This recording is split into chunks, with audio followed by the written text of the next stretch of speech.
Hey everyone, I'm Mackayla, and today on the Soundtrack of Our Lives podcast, we are joined by Mia McIntosh, and she's going to tell us all about her musical journey. And she just did a rendition of Have Yourself a Merry Little Christmas. So, yeah, we're so glad to have you here. Thank you. It's so great to be here. Yeah. So, obviously, right now you are a college student. So, how are you kind of balancing that with kind of also this music career that you are starting?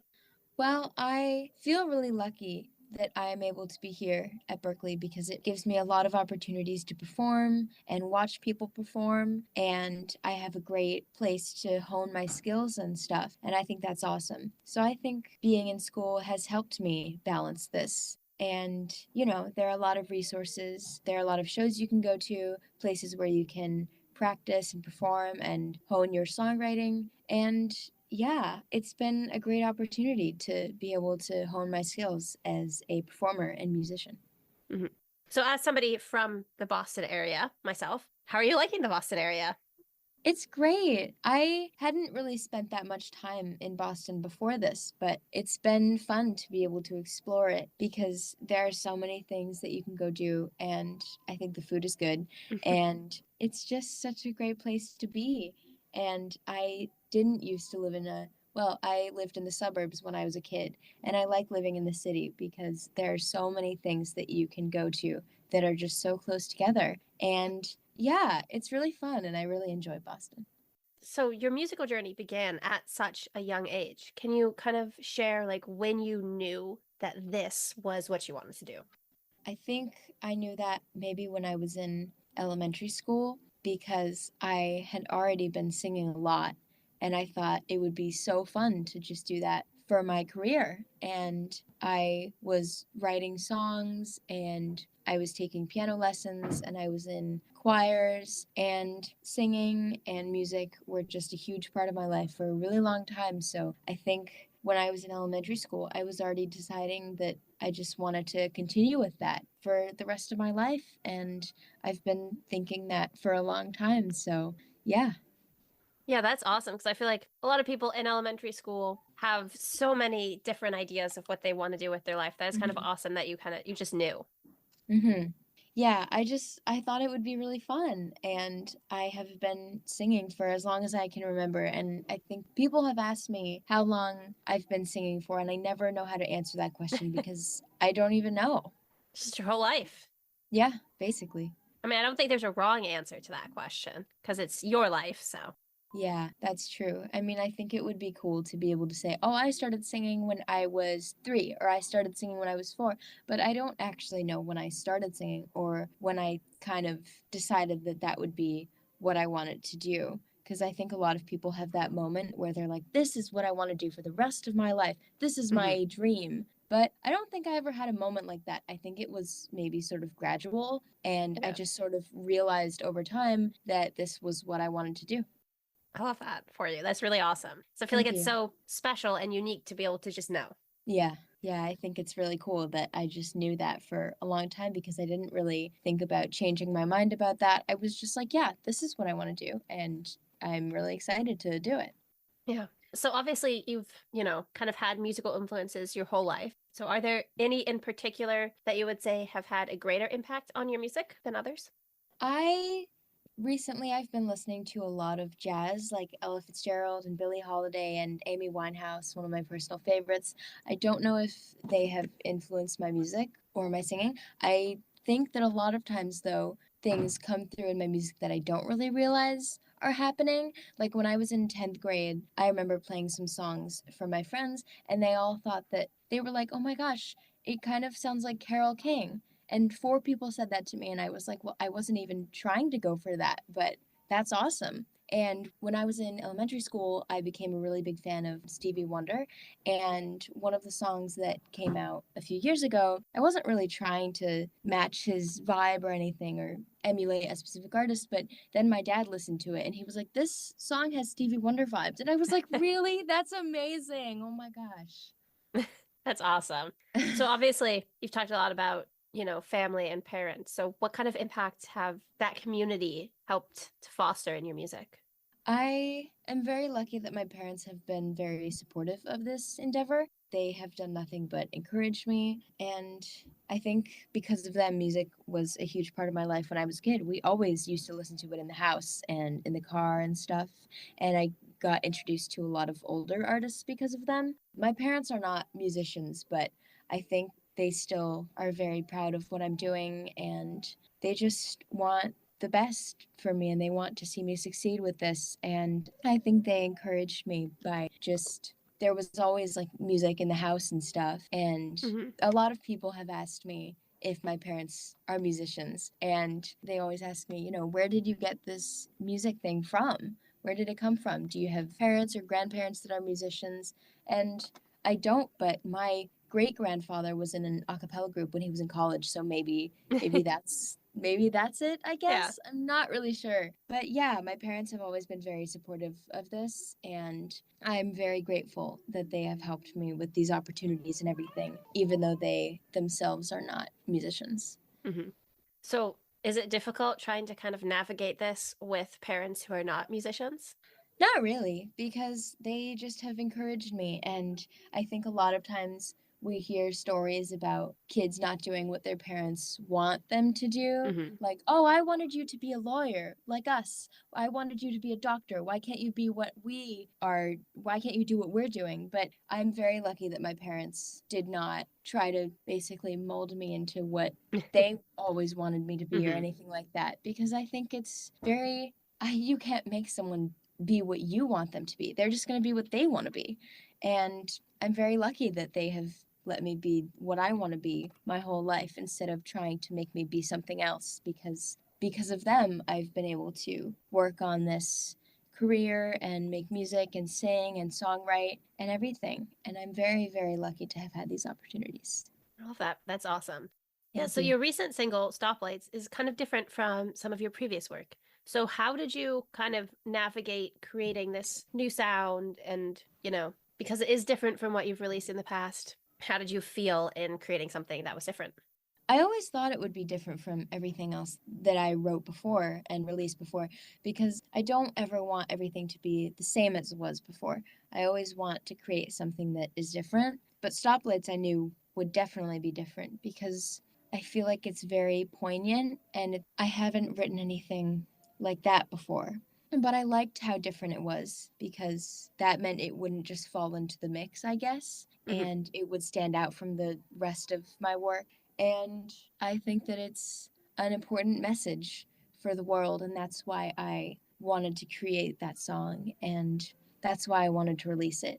And I like that it's different because I like making things that are different from what I've made before and also different from what other people have made before, because I think that's how people create trends, and that's also how they stand out from what the trend is. I Mm-hmm. think difference is what I strive for, I guess.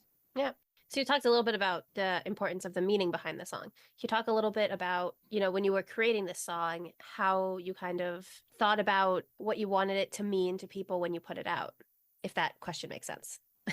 I want it to mean that everyone, well, I think that when you listen to a song, it can mean whatever you want it to mean. So maybe the artist has a meaning in mind for them because they're thinking about an experience that they've had in their life and they're like, this is what I'm thinking about when I write this. But another person might listen to it and be like, oh, it might be about a breakup with someone's boyfriend, but to me, it reminds me of the breakup of my friendship. But when I was writing this song, I was thinking about basically how everybody is fighting their own battle inside themselves and you don't really know about it. And they might tell you about it, but you would never actually know how it felt. So your job is to just be there for them when they need it. And it's basically a call for empathy and for people to check in on each other and make sure they feel brave enough to speak out when they need help and stuff. And maybe people are going to listen to that and feel like that's what it means to them. Or maybe they will take an entirely different meaning for them. It will take on an entirely different meaning. And that would be, I kind of almost like that better, I guess. I Mm-hmm. like when I write something and someone takes something entirely different from it that I wasn't even imagining, because they're taking something that I wrote and it's resonating with them in a way that I never even was thinking about when I created it. And I think that's really beautiful. So if someone listens to it and it reminds them of something that I didn't even mention, just something that happened in their life, hopefully it can resonate with them in a good way and they can feel like it means something very special. Wow, that's a really beautiful way of putting it. Thank you. Yeah, so how do you approach the creative process behind the songwriting and putting the song together? I usually start with what I want the song to be about for me. And a lot of people have asked me, do you start with melody first or lyrics first? Well, I think it depends on what kind of headspace I'm in because sometimes I think it's really easy to come up with a melody. So then I create a melody and then I just build lyrics off of it. But sometimes I'm thinking about just some words that sound really pretty together. So I start with that and then I put a melody to it. And I think my creative process just differs each time I decide to write a song. I don't think it's ever the same every time. And I think that's why sometimes my songs sound very different from the other things that I've released, like Stoplights. I think that sometimes I just don't even start with lyrics or a melody. I just go, this is what I want the song to be about. This is the story I'm going to tell. And then I build from there. That's really cool. Is there anything that you find kind of using in all of the songs in that creative process, or does it like completely different each time? Uh, I don't know. I'd have to think about that. I think that a lot of the songs that I'm writing, I think about them in terms of poems sometimes. So I'll write some words or some sentences and I'll be like, this sounds really nice. And it will start as a poem. And then I will put a melody to it or some chords and stuff. And I think a lot of songs that I've written have started that way. So I think that they're very similar in that regard because they've started as poems and then I just built them as songs. Mm-hmm. That's really cool. Very unique way of doing it. Thank you. Is there any particular reason why you find yourself building them as poems first? I think it's because I used to write a lot of poems when I was a kid. Because when I was a kid, my mom used to read us a lot of poem books, and I thought writing poems was really fun. And I don't remember how long I did that for, but I think I probably started doing that even before. Like, if somebody asked me how long I'd been doing it for, I wouldn't even be able to tell them. So I did that for a while, and poems became an important thing for me. So I just started when I would think about a song that I wanted to write and I didn't really have an idea, I would write a poem first. And then I would just start to build off of it because that was how I came up with an idea. Oh, that's really unique. I like it. Thank you. Yeah, so you just did, as I mentioned earlier, a rendition of Have Yourself a Merry Little Christmas. So, how do you approach putting your own spin on a classic holiday song? Well, when I was doing it, I was trying to make sure that there was a line between doing it exactly the way all those people had done it before, like Frank Sinatra and Judy Garland and Mel Torme, and doing that and doing something completely new that no one had ever done before. And I kind of wanted to do something in the middle of that. So I remember thinking of the old versions of those songs as an influence, but I was just singing it the way I usually sing songs like that. And hopefully I was right in the middle of those. And if I wasn't, hopefully people still enjoyed it because we really enjoyed making it. And I'm really glad that I got to do it. It was really fun. So hopefully it's fun for people to listen to as well. And hopefully they hear the influences of the artists that have come before me, but they also hear that I'm trying to put my own spin on it. Do you see yourself doing other classic songs in the future? I'm not sure yet. I think that would be fun, but we don't really have a plan for one. But I think that would be fun. I like doing that because I like putting my own spin on stuff. Because I really like listening to a version of a song and then just doing it my own way, but also letting that version influence me. I really like doing that because I think that's really fun. Hopefully, in the future, I'll do something like that again because it was really fun, but we don't have a plan to do that right now. Okay.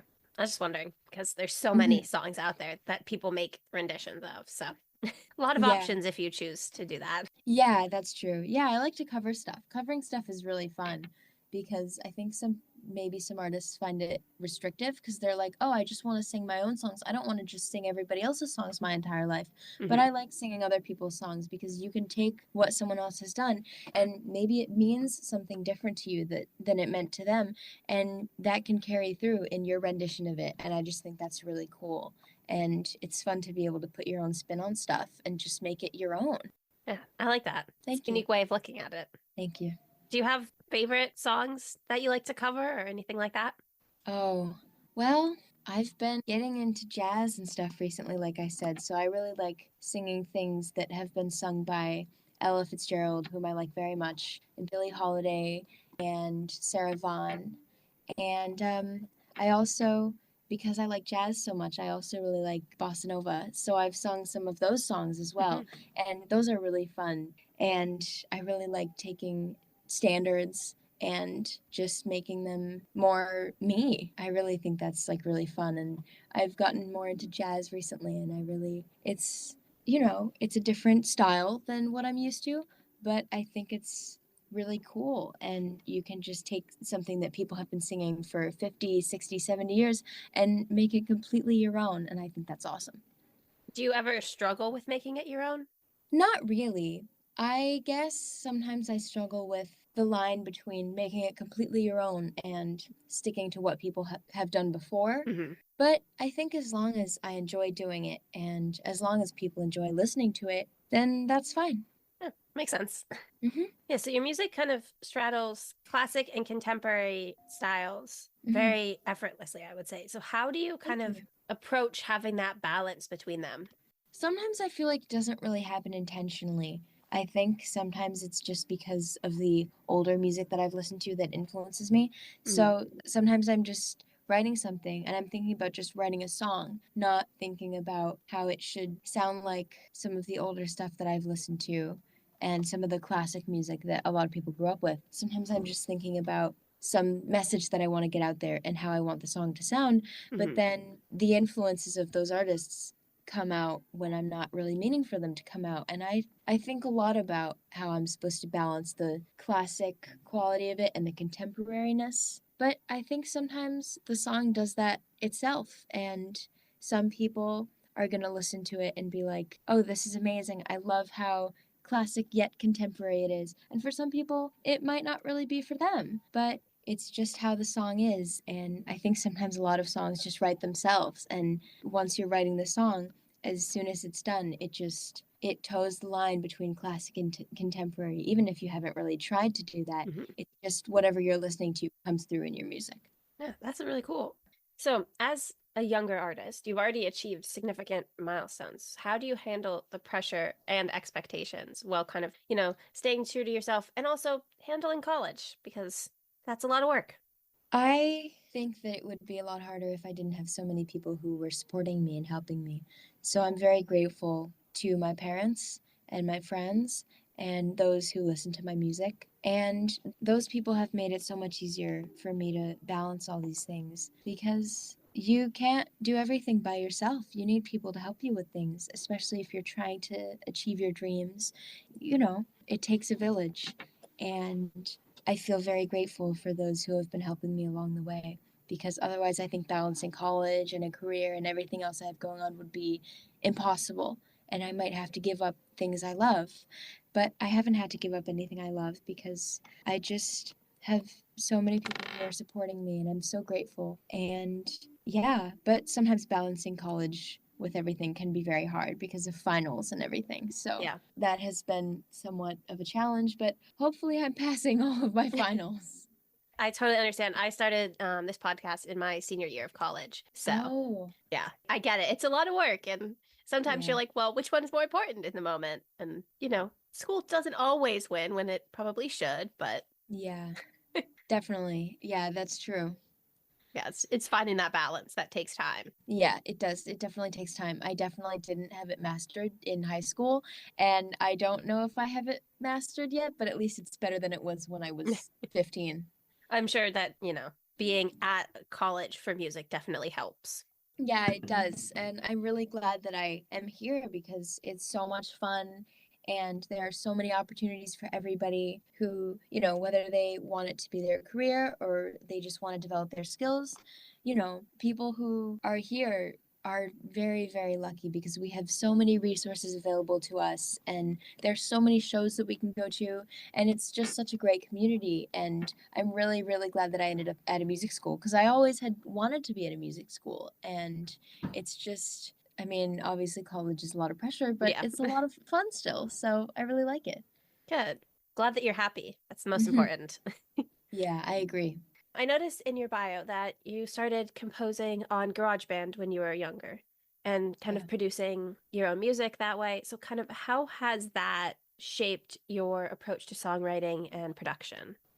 I think that it has helped me explore all the sounds and instruments and sort of vibes that I want my music to convey. That everything that's like available to me has helped me with my music. I think my creative process would be different if I hadn't learned about GarageBand when I was in like 5th grade because I saw one of the kids in my class using it. I think that was one of the reasons why I wanted to write my own music because I saw somebody using GarageBand on their computer and I was like, wow, that looks really cool. You're just writing music on a computer. Like, what? That's amazing. So I think that seeing my classmate use it influenced me to write songs, and I used it for a while. And now I use Logic, and those softwares I think are really good for when you just want to be creative and maybe you don't really have an idea in your head quite yet, but there's so many different instruments that are available to you and effects and sounds and just so many things that you can explore. So you could start from just a blank canvas and go from there. And I think that's really cool. Mhm. So when you're kind of struggling with creativity, is there anything in particular that you do to kind of get that flowing again?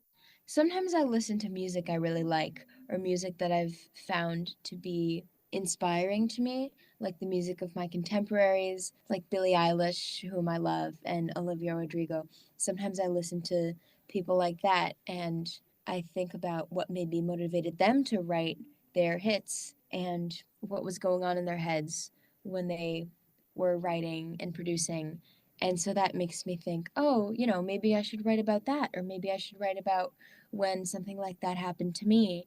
And so I think that helps get my creative juices flowing, just listening to people that I feel have influenced me, whether I was intending for them to influence me or not. I like that. Yeah, I have the same thing when Mhm.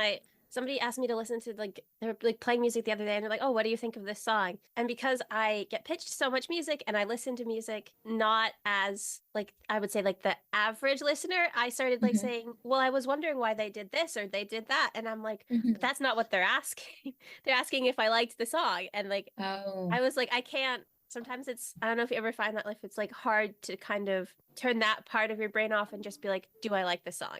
Yeah, it's definitely hard for me to turn my brain off when yeah, I think that's definitely one of the hard parts about being a musician is you can never actually listen to music like a normal person again. I don't know if that makes any sense, but Oh, I get it. I sometimes I'll switch to the radio because then I'm mhm, not choosing the songs and I mhm, don't like if I when I play like my Spotify playlist or whatever I'm listening to at that moment, I typically for some reason find myself mhm. more so kind of trying to like dissect the songs. Oh yeah. But when I'm listening to the radio, it just kind of becomes background music and I don't know why. It's just in Hmm. particular the radio, but Oh, that's really interesting. I wonder if it's because on Spotify, when you're doing streaming, you can pick whichever songs that you want to listen to, and you think about, this is the vibe I'm feeling today, so this is what I want to mhm. listen to. Whereas with the radio, even though you can pick which station you want to listen to, it's sort of more like they just give you what they want to give you, and you like it or not. And if you don't like it, just change the station, and the same thing goes for the next station. Yeah, I don't really change the station. I just listen to the country radio station, which is 101.7 The Bull, because I like the hosts. Oh. So I'm like so for me it's more so it's just like what's on is on and I don't have a say in it. And so it's kind of just easier to like just take a step back and be like it is what it is. I can't choose it. I can't control it. Mm-hmm. I don't know. It's weird. Hmm. Yeah. So what advice would you have for that young artist that is trying, to kind of figure out who they are and if music is what they want to do? I would say you don't have to decide now because people often change their career paths a lot. And maybe they've been doing something for a really long time, but then suddenly when they're 65, they decide that they want to do something completely different. So maybe a young person right now is thinking about being a musician, but maybe they don't really know if they want to be a musician. I would say maybe they should try it out for a little while and see if it's really for them. And if it's not for them, that's okay because you don't need to do the same thing your entire life. There's some people who like doing the same thing their whole life and they're very glad that they've been doing it for so many years, but that's not everyone's path. And, if a young person right now is struggling with deciding to become a musician or not become one, I would say they should just see how it works for them and see if there's anything else that they've really wanted to do and try that out, and just, try things until they decide on something that satisfies them, because life is short and you shouldn't just be stuck doing something that you don't want to do just because you did it for a little while. Hmm. No, that's really good advice. I feel like Thank you. people often forget you can just change your career. Yeah. It's a lot easier nowadays too. It is a lot easier nowadays. That's why I feel like I'm lucky that I've been growing up in this day and age, because I think for a long time we've had this mentality of you pick what you want to do when you're like 22 and you Hmm. stick to it until you're 65. And that's it. You're going to do that for the rest of your life, and that's what you're going to use to support yourself and your children. And there's no changing your mind. But now we're sort of in an age where we can change our minds more easily, and it's not so societally built in that Hmm. we need to do one thing our entire lives until we are done working. Yeah. Which is much nicer because I feel like I would go crazy just having one career, if that makes Yeah. sense. Yeah, no, that does make sense. Yeah. Because there's just so much. I'm like, why would I want to do just one thing? You know? Yeah, exactly. Yeah. And I like that we have the freedom to do so many things, and maybe do something for a few years and then do something else for a few years and maybe go back to the first thing. We have so much more freedom now. And I think that's amazing because, if there's someone deciding what they want to do for their career, they don't need to decide right now. And if they do decide on something right now, they can stop after like a year or two and pick something else. Yeah. So looking ahead, what can we anticipate for upcoming projects or releases in the future? Well, I'm releasing a few more songs that are going to go on my EP. And so Stoplights, and then there are two more because, yeah, there are two more songs that are going to be released as singles, and then we're going to release the whole EP. And after that, I don't really know what's going to come, but hopefully there will be something, maybe another EP. I don't even know. I don't know what the future holds. And I kind of like not knowing what the future holds because I don't have to hold myself to anything. Yeah. Just like we were saying, we don't have to hold ourselves to one career. Hmm. So after the EP comes out, who knows what I'm going to be doing next? I think that would be, I don't know, maybe another EP, maybe five more, maybe a whole album. I don't even know. Well, I'm very excited for your EP. Thank you. I am Yeah. too. We've been having a lot of fun making it, and I hope everyone enjoys listening to it as much as we have had fun making it. Yeah. So before I ask the last question today, was there Hmm. anything else that you wanted to mention or talk about? I don't think so. I just I'm very grateful that I have had this opportunity, and I'm very glad that I've been able to release my music and this upcoming EP. I'm just very glad that I've been able to do this, and I'm so grateful to everybody for supporting me along the way, because this has been not only very important to me but also very fun, and I'm glad that people have been coming on this journey with me. Okay. So the last question today is, what is the soundtrack of your life? Oh, what's the soundtrack of my life? Is it a song or is it an album? It is however you want to answer Oh, it. however I want to answer it. I think, I don't know. I mean, when you first asked this question, I was thinking about maybe the song Bohemian Rhapsody because it has so many parts, and I feel like my life has had so many parts, and so has my career. And I think your life is supposed to have a lot of different Hmm. parts that stand out and that teach you things. And so I think, yeah, I think that's what I would pick for the soundtrack of my life. Also, it's just such a bop. That's a really interesting answer. I like it. Thank you. Yeah, so thank you so much for coming and talking to me today. I was really glad we were able to kind of make it work eventually. Thank you for talking to me today. This has been so much fun. Yeah, so for any of our listeners that want to stay up to date and listen to your new EP when it comes out, where can they find you? I'm on Instagram as M McIntosh Music, and I'm also on Twitter as Mia Mac Official. And you can find my music on Spotify, Amazon Music, iTunes, and all other platforms. So yeah, thank you so much. Yeah. Have a good rest of your day. Thank you. You too. Bye. Bye.